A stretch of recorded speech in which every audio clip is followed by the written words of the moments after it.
Hi everyone, my name is Frank Flack. I like to run around out in the woods. I do a lot of trail running, mountain exploration, kayaking, mountain biking, all kinds of fun stuff.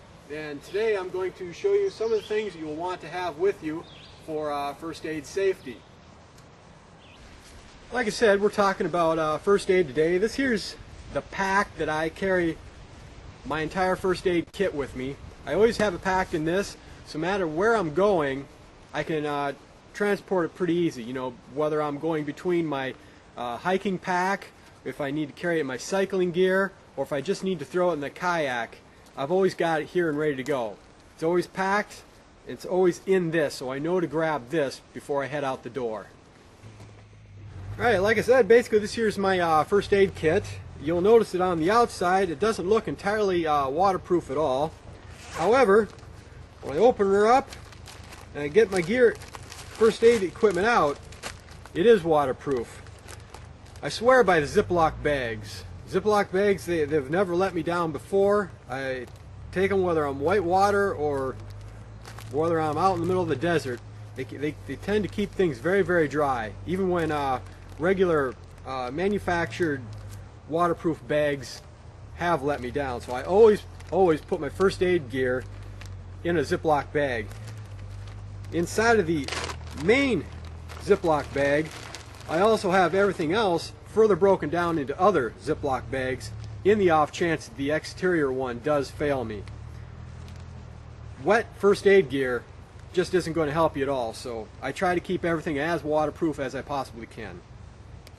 The first thing you have in your first aid kit, obviously everybody knows about them, the simple little Band-Aid. They go a long way for small things like little cuts, maybe got briar, poked your finger, something like that, pretty good. To go along with Band-Aid, I use Neosporin. It's good antibiotic topical. I use the pain relief formula. Kids love that. Also along in the kit I have the alcohol swabs. It sterilizes the area, just keeps it cleaned up a little bit more. If your wound has gone beyond the simple scratch, whatnot like that, you got some pretty good free flowing blood, maybe it's a puncture wound with a knife or you know, a deeper cut that goes along. I also travel with me, these are butterfly closures. They're kind of like a really intense sticker that will hold the wound closed so it can help healing up. Usually what I do is I put the butterfly on first and then I put the Neosporin over top of it. After you get done with that, obviously you're going to want to cover that wound up a little bit to keep the dirt and debris out of it. For that, I use a Telfa pad. The Telfa pad is a good non-stick pad. It'll cover up the wound pretty good. To help hold the Telfa pad on, of course, you're going to want a good waterproof tape. There's many different forms of it out there. I just use a fairly cloth-like tape, and that usually works really well in many situations. You can use it for more than just holding the Telfa pad on. So it's kind of multi-purpose. Sometimes you want to cover a large area to keep it kind of clean, like maybe you've burnt your arm or something in a campfire. I use the gauze for that. Just wrap it around. The next thing I'll move on to is my blister pack. Blisters can occur on your foot real quick and easy after a day of hiking, wherever it might be.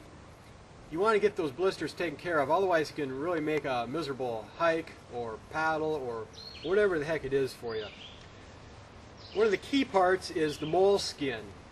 If you've ever had a hot spot in your foot, you know what I'm talking about. It just feels warm for absolutely really no reason down there. It's a good sign that you're getting a blister.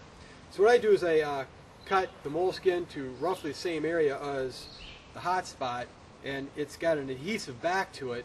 You just stick it on there and it really takes away some of the wear, so maybe that spot will not actually go all the way to a blister. If you've gone all the way to a blister. You've actually got a blister on the bottom of your foot.